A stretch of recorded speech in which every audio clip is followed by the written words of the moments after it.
Hello friend, this is Anil Lodhi. आप सभी दोस्तों का हमारे इस यूट्यूब चैनल पर बहुत बहुत स्वागत है। आज की इस वीडियो में हम पढ़ने वाले हैं फॉर्मल लेटर, जिसे हम दूसरे शब्दों में एप्लीकेशन कहते हैं। एप्लीकेशन बहुत सारे बच्चे लिख तो लेते हैं, लेकिन को सही पैटर्न पता नहीं होता, तो वो एक इनकरेक्ट पैटर्न में लिख के आते हैं। तो हम आपको इस वीडियो में एक करेक्ट पैटर्न, कैसे आपको फॉर्मल लेटर लिखना है बोर्ड एग्जाम में, जिससे आपको अच्छे से अच्छे मार्क्स मिल सकें। देखिए, हमने आपको एक टीसी की एप्लीकेशन के माध्यम से समझाने का प्रयास करेंगे। हम इसको एप्लीकेशन, ये सबसे पहले तो आपको लिखना पड़ता है एड्रेस, मतलब आप किसको एड्रेसल करने वाले हैं, किसको देने वाले हैं एप्लीकेशन। तो टू द प्रिंसिपल, यदि कोई बच्चा एक्स क्लास में है, मतलब स्टैंडर्ड 10th क्लास में है, तो वो ऐसे ही एप्लीकेशन लिखता है, क्योंकि प्रिंसिपल के लिए लिखता है और वो हाई स्कूल में पढ़ रहा होता है। तो टू द प्रिंसिपल, हमने एक स्कूल का नाम लिया है। आप जो भी एग्जाम के क्वेश्चन में नाम आता है एप्लीकेशन में, वो उस स्कूल का नाम लिखेंगे। हमने लिखा है पारस कॉन्वेंट हाई स्कूल, अभी मैं जिस स्कूल में पढ़ाता हूँ वो लिखा है। सागर और मध्य प्रदेश, मान लो ये स्कूल सागर में स्थित है, तो उस जगह का नाम, और मध्य प्रदेश MP। सब्जेक्ट हम क्या बनाएंगे, जैसे हमने आपको बताया है कि एप्लीकेशन जो है वो टीसी की है, टीसी की एप्लीकेशन है, तो हम सब्जेक्ट बनाएंगे एन एप्लीकेशन।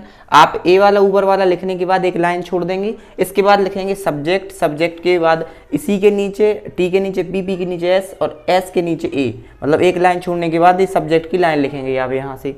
ठीक, तो subject an, an application for किसके लिए, ट्रांसफर सर्टिफिकेट। ट्रांसफर सर्टिफिकेट की स्पेलिंग अभी थोड़ी सी गलत है, सर्टिफिकेट की स्पेलिंग है ए वाली, सर्टिफिकेट। तो स्थानांतरण प्रमाण पत्र हेतु आपको अपना सर्टिफिकेट चाहिए, तो उसके लिए आप अपने प्रिंसिपल को एप्लीकेशन लिख रहे हैं। फिर आप सैल्यूटेशन देंगे, यहाँ पर सर या फिर मैडम में से आप कुछ भी लिख सकते हो। तो सर विथ ड्यू रिस्पेक्ट, मतलब पूर्ण आदर के साथ, आई बैक टू से डेट, मैं आपसे यह कहना चाहता हूँ, I am a student of class 10th of your school, मैं आपके विद्यालय का कक्षा 10 का एक छात्र हूँ।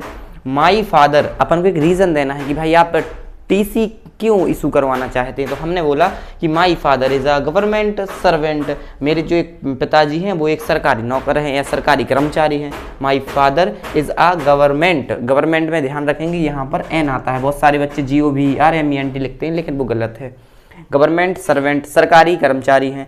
ही हैज़ बीन ट्रांसफर्ड, हमने जहाँ रहते थे उससे भोपाल ट्रांसफ़र करवा दिया। जो भी आपको पेपर में आता है आपको वहीं ट्रांसफ़र करवाना है। तो he has been transferred Sagar to Bhopal, मतलब मेरे पिताजी का ट्रांसफ़र सागर से भोपाल हो जाता है। अब सिंपल सी बात है, जब पापा का ट्रांसफ़र, आपके फादर का ट्रांसफ़र भोपाल हो जाएगा, तो अब आपकी फैमिली सागर तो रहेगी नहीं, तो आपको अब वो स्कूल छोड़ना पड़ेगा। तो छोड़ना पड़ेगा तो आपको अपनी टीसी चाहिए पड़ेगी स्कूल से, इसीलिए ये वाला हम फॉर्मल लेटर लिखते हैं, एप्लीकेशन लिखते हैं।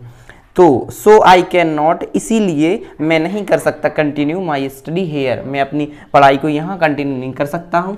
प्लीज़, मतलब कृपया, इशू माई ट्रांसफ़र सर्टिफिकेट, इसीलिए मुझे ट्रांसफ़र सर्टिफिकेट इशू करने की कृपा करें। थैंक यू, यहाँ पर बीचों बीच आप लिख देंगे थैंक यू। और थोड़ा सा ध्यान रखेंगे, जो 10th क्लास है, पहले वो हम लिखते थे यहाँ पर जो एड्रेसल होता था कि योर स्टूडेंट नेम XYZ, लेकिन अब वो यहाँ ना लिख के हम लिखते हैं यहाँ per your obediently name XYZ और क्लास 10th।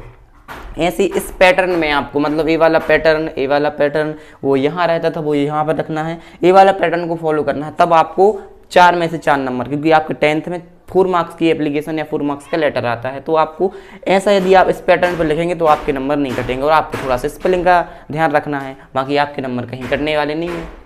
तो मुझे पूर्ण आशा है कि आप इस लेटर को समझ गए होंगे। तो हमारी वीडियो आपको पसंद आती है तो लाइक शेयर सब्सक्राइब करें और अपने दोस्तों के साथ शेयर करना ना भूलें। Thanks for watching my video, धन्यवाद।